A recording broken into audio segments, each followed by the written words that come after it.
Canal Entre Capas Book. Inscreva-se, é de graça. Compartilhe com os amigos. E curta o nosso conteúdo. Fazendo isso, você muito nos ajuda.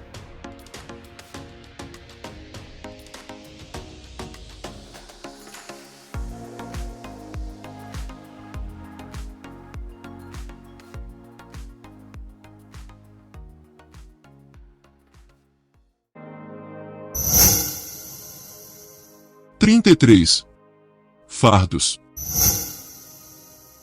Mas ao fim é possível realizar a tarefa de seus fluxos, com os nossos misturar. Foi prometido e pode virar fato. Ou entendemos o resultado. Não questionamos se eles nos receberiam de volta. E sim se nós ousamos retornar à sua escolta.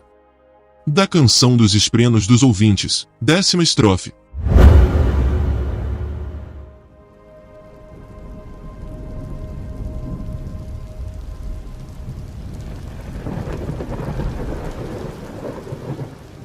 Kaladin caiu com a chuva. Agarrado à roupa cor de osso do assassino com a mão boa. A espada fractal que o assassino deixou cair, explodiu em neblina ao lado deles, e juntos eles despencaram rumo ao chão, 30 metros abaixo. A tempestade dentro de Kaladin estava quase inerte. Muito pouca luz das tempestades. O assassino subitamente começou a brilhar com mais intensidade. Ele tem esferas. Kaladin respirou fundo e luz fluiu das esferas nas bolsas na cintura do assassino.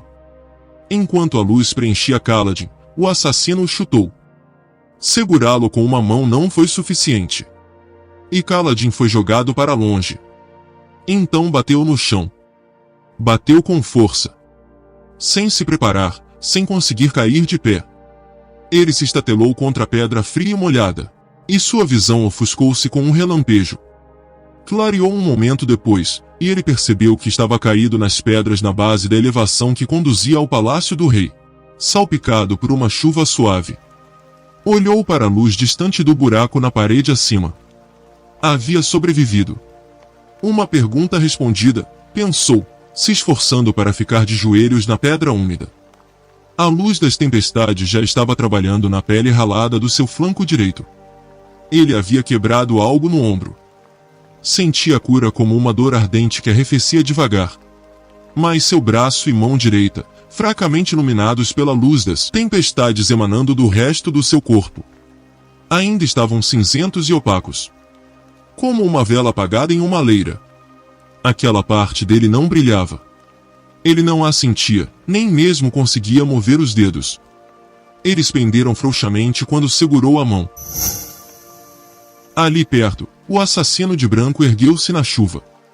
De algum modo, ele havia pousado de pé, no controle, com graça. Aquele homem tinha um nível de experiência com seus poderes que fazia Kaladin parecer um recruta novato. O assassino voltou-se para ele, então parou. Falou baixinho em uma linguagem que Kaladin não entendia. As palavras roucas e sibilantes, com muitos sons de chi.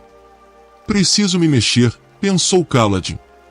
Antes que ele invoque aquela espada outra vez. Infelizmente, não conseguia ignorar o horror de ter perdido a mão.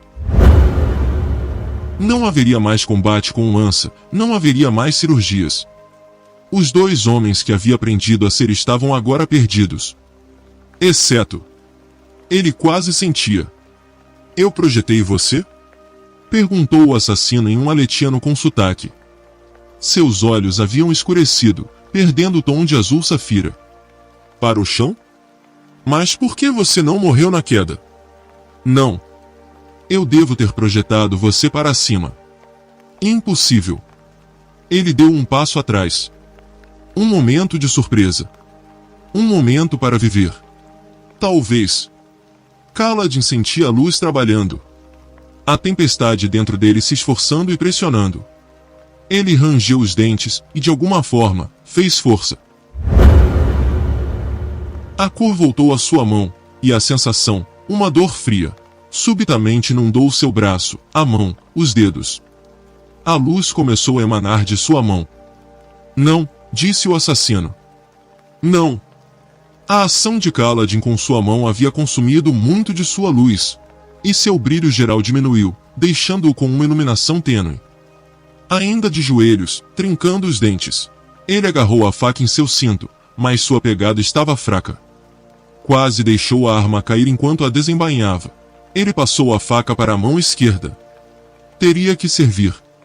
Kaladin se ergueu bruscamente e avançou contra o assassino.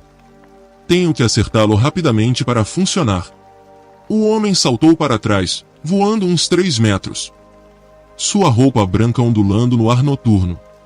Ele pousou com uma graça ágil, a espada fractal aparecendo em sua mão.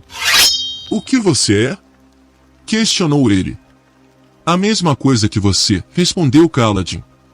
Sentiu uma onda de náusea, mas forçou-se a parecer firme. Corredor dos ventos. Não pode ser. Kaladin ergueu a faca, os poucos traços de luz restante fumegando da sua pele. A chuva fina o salpicava. O assassino cambaleou para trás, olhos arregalados como se Kaladin houvesse se transformado em um demônio do abismo. Me disseram que eu era um mentiroso, gritou o assassino. Me disseram que eu estava errado.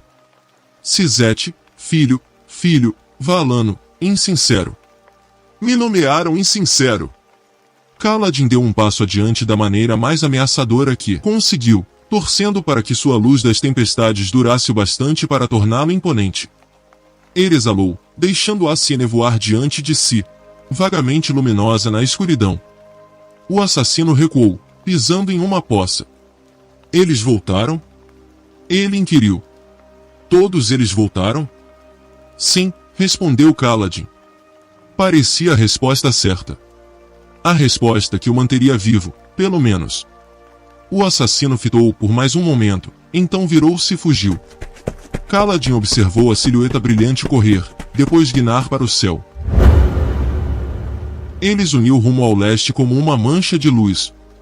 Raios, disse Kaladin. Então expirou o resto de sua luz e desabou no chão.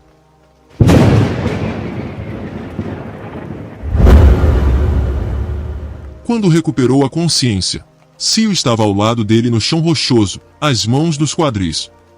Dormindo quando deveria estar de guarda? Kaladin grunhiu e se sentou. Sentia-se horrivelmente fraco. Mas estava vivo. Isso bastava. Levantou a mão, mas não enxergava muito na escuridão. Agora que sua luz das tempestades havia se evaporado. Conseguiu mover os dedos. Sua mão e antebraço doíam. Mas era a dor mais maravilhosa que já sentiu. Eu me curei, sussurrou ele, depois tossiu. Eu me curei de uma ferida de espada fractal. Por que você não me disse que eu podia fazer isso? Porque eu não sabia que você podia fazer isso até você fazer. Seu bobo, respondeu ela, como se fosse o fato mais óbvio do mundo. Então sua voz tornou-se mais gentil. Há mortos. Lá em cima. Kaladin assentiu. Será que conseguia andar? Conseguiu ficar de pé. E lentamente contornou a base do pináculo, rumo aos degraus do outro lado. Sio voejava ansiosamente ao seu redor. Sua força começou a voltar um pouco ao alcançar os degraus e começar a subir. Teve que parar várias vezes para recuperar o fôlego e em determinado momento rasgou a manga do próprio casaco para esconder o fato de ter sido atravessado por uma espada fractal. Chegou ao topo. Parte dele temia descobrir que estavam todos mortos. Os corredores estavam em silêncio. Sem gritos, sem guardas. Nada. Ele avançou, sentindo-se sozinho, até ver uma luz à frente. Parado! Gritou uma voz trêmula. Marty, da Ponte 4. Você aí, no escuro. Identifique-se. Kaladin continuou avançando para a luz, exausto demais para responder. Marty e Moash estavam de guarda, na porta dos aposentos de Ellocar, junto com alguns dos homens da guarda do rei. Soltaram gritos de surpresa quando reconheceram Kaladin e conduziram-no ao calor e à luz dos aposentos do rei. Ali, ele encontrou Dalinar e Adolin, vivos, sentados nos sofás. Eti cuidava dos seus ferimentos. Kaladin treinou alguns homens na Ponte 4 em medicina básica de campo. Renarin estava largado em uma cadeira ao canto. Sua espada fractal descartada aos seus pés como lixo. O rei andava de um lado para outro da sala, falando em voz baixa com a mãe. Dalinar se levantou, livrando-se de Eti, quando Kaladin entrou. Pelo 10º nome do Todo-Poderoso, disse Dalinar, a voz abafada. Você está vivo? Kaladin assentiu. Depois se deixou cair em uma das elegantes cadeiras reais. Sem se importar se a sujaria de sangue e água. Ele grunhiu baixinho, metade de alívio de ver que todos estavam bem, metade de exaustão. Como? Questionou Adolin. Você caiu. Eu estava quase apagado. Mas sei que vi você cair. Sou um manipulador de fluxos. Pensou Kaladin enquanto Dalinar o encarava. Usei luz das tempestades. Queria dizer tudo isso, mas não conseguia. Não na frente de Ellocar e Adolin. Raios. Sou um covarde. Eu o segurei firme, respondeu Kaladin. Não sei. Nós despencamos, e quando atingimos o chão, eu não estava morto. O rei assentiu. Você não disse que ele grudou você no teto? Indagou ele a Adolin. Eles provavelmente flutuaram até o chão. Sim, admitiu Adolin. Pode ser. Depois que pousou, você o matou. Continuou o rei, esperançoso. Não, respondeu Kaladin. Ele fugiu. Acho que ficou surpreso de termos nos defendido com tanta habilidade. Habilidade? Perguntou Adolin. Parecíamos 3 crianças atacando um demônio do abismo com gravetos. Pai das tempestades. Nunca fui tão completamente derrotado em toda a minha vida. Pelo menos fomos alertados, replicou o rei, a voz abalada. Esse carregador. Ele é um bom guarda-costas. Você será recompensado, jovem. Dalinar se levantou e cruzou a sala. Eti havia limpado seu rosto e tampado o sangramento do nariz. Sua pele apresentava um rasgo na bochecha esquerda. O nariz estava quebrado, embora certamente não pela primeira vez na longa carreira militar de Dalinar. As 2 feridas tinham uma aparência pior do que realmente eram. Como você soube? Perguntou Dalinar. Kaladin encontrou seu olhar. Atrás dele, Adolin estreitou os olhos, fitou o braço de Kaladin e franziu o senho. Esse aí viu alguma coisa, pensou Kaladin. Como se já não tivesse problemas o bastante com Adolin. Eu vi uma luz se movendo no ar lá fora, respondeu Kaladin. E segui meu instinto. Ali perto, Cio entrou zunindo na sala e olhou expressivamente para ele, franzindo a testa. Mas não era mentira. Ele havia visto uma luz da noite, a dela. Anos atrás, eu ignorei as histórias que as testemunhas contaram sobre o assassinato do meu irmão, disse Dalinar. De homens caminhando pelas paredes. Caindo para cima em vez de para baixo. Pelo Todo-Poderoso nos céus, o que ele é? A morte, sussurrou Kaladin. Dalinar assentiu. Por que ele voltou agora? Indagou Navani, aproximando-se de Dalinar. Depois de todos esses anos? Ele veio atrás de mim, respondeu Ellocar. O rei estava de costas para eles, e Kaladin entreviu a taça na sua mão. Ele tragou o conteúdo, então imediatamente serviu-se novamente. Vinho violeta escuro. A mão de Ellocar tremia enquanto vertia o líquido. Kaladin encontrou os olhos de Dalinar. O grão-príncipe escutou. O tal de Sizete não foi atrás do rei, mas de Dalinar. O homem nada disse para corrigir o rei. Então Kaladin também ficou calado.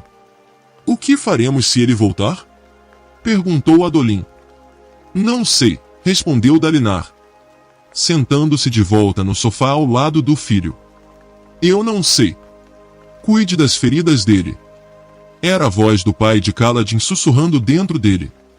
O cirurgião. Costure aquela bochecha. Realinhe o nariz. Ele tinha um dever mais importante. Kaladin se forçou a ficar de pé, embora se sentisse feito de chumbo, e pegou uma lança com um dos homens na porta. Por que os corredores estão em silêncio? Perguntou ele a Moashi. Sabe onde estão os criados? O grão-príncipe, disse Moashi, indicando Dalinar. O luminobre Dalinar mandou uns 2 homens até a ala dos criados para evacuar todo mundo. Ele pensou que, se o assassino voltasse, poderia começar a matar indiscriminadamente. Achou que quanto menos gente houvesse no palácio, menor o número de baixas. Kaladin assentiu, pegando uma lâmpada de esferas e saindo pelo corredor. Fique aqui. Preciso fazer uma coisa.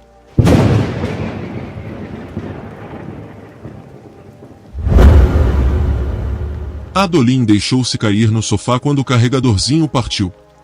Kaladin não ofereceu explicação alguma, naturalmente, e não pediu ao rei permissão para se retirar. Aquele homem tormentoso parecia se considerar superior aos olhos claros. Não. Aquele homem tormentoso parecia se considerar superior ao rei. Ele lutou ao seu lado, parte dele pensou. Quantos homens, olhos claros ou olhos escuros, teriam resistido tão firmemente contra um fractário? Perturbado, Adolin ergueu os olhos para o teto. Não podia ter visto o que pensou ter visto. Ficou tonto devido à queda do teto. Certamente o assassino não havia realmente atravessado o braço de Kaladin com sua espada fractal. O braço parecia perfeitamente bem agora, afinal de contas. Mas por que a manga havia sumido? Ele caiu com o assassino, pensou Adolin. Ele lutou e pareceu estar ferido, mas na verdade não estava. Seria tudo aquilo um truque? Pare. Você vai acabar tão paranoico quanto Elhokar. Ele deu uma olhada no rei, que estava fitando sua taça de vinho vazia, o rosto pálido. Ele havia realmente acabado com o conteúdo da jarra? Elhokar caminhou até seu quarto, onde haveria mais vinho à sua espera, e abriu a porta. Navani arquejou, fazendo com que o rei parasse subitamente. Ele se virou para a porta. A face interna da madeira havia sido entalhada com uma faca. Linhas tortas formando uma série de grifos. Adolin se levantou. Vários deles eram números, não eram? 38 dias, leu Renarin. O fim de todas as nações.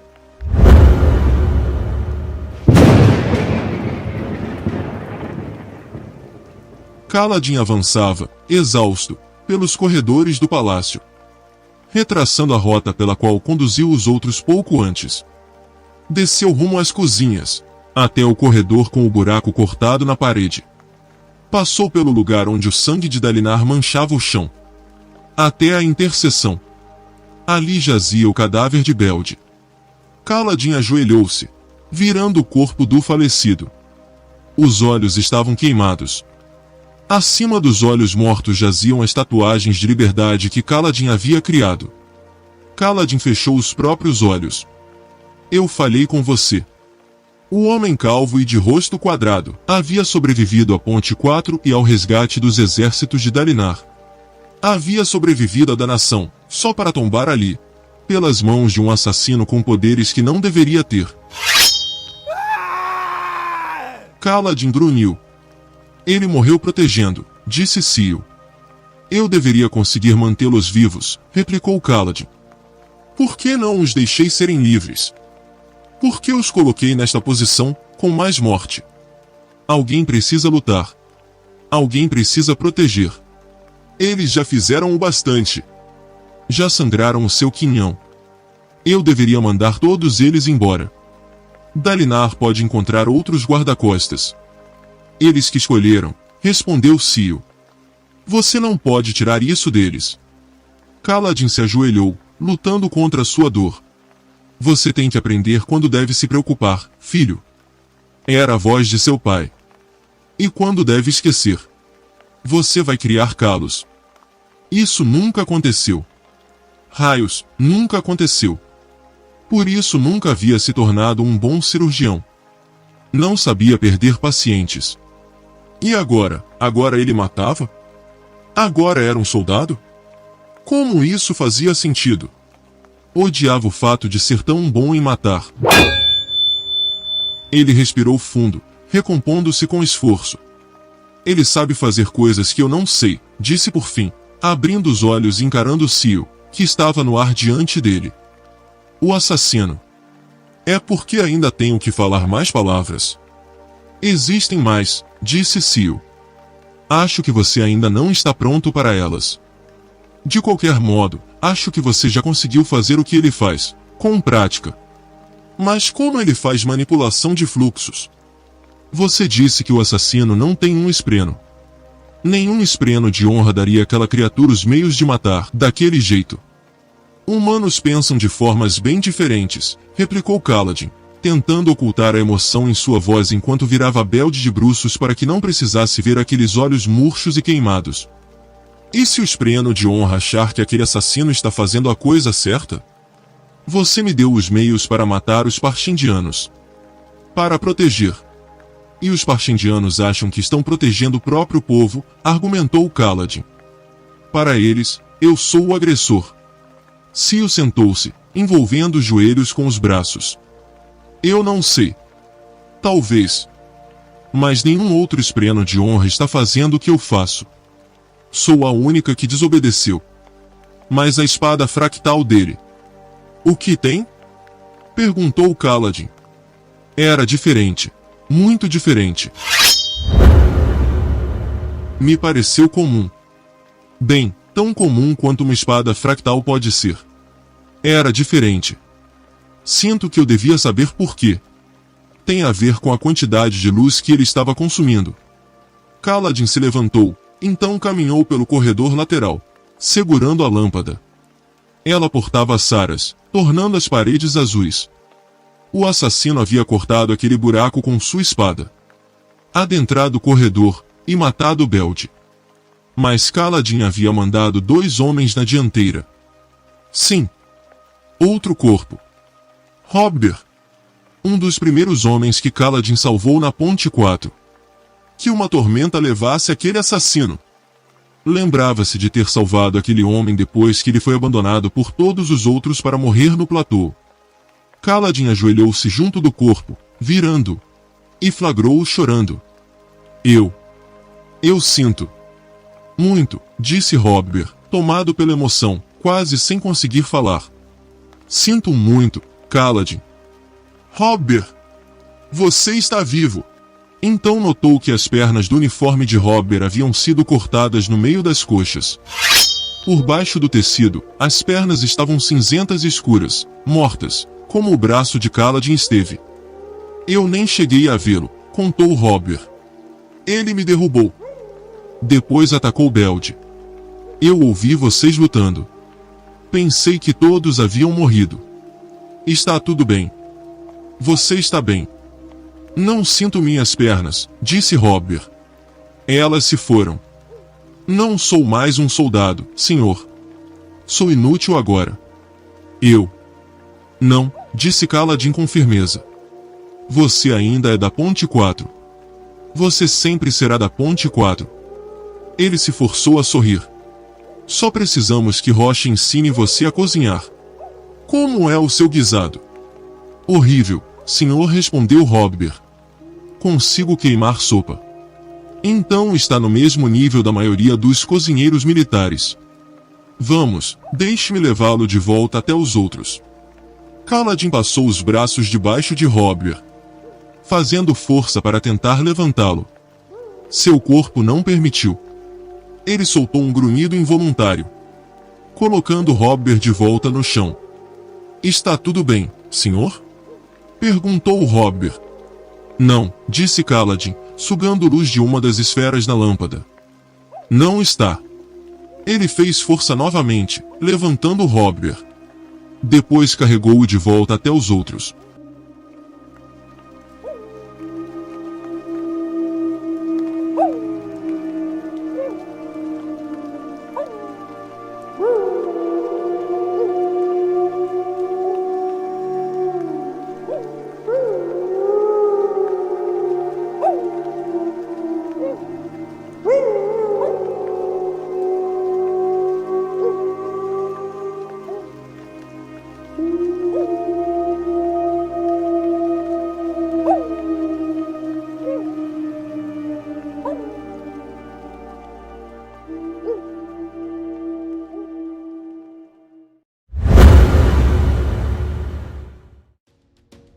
Canal Entre Capas Book.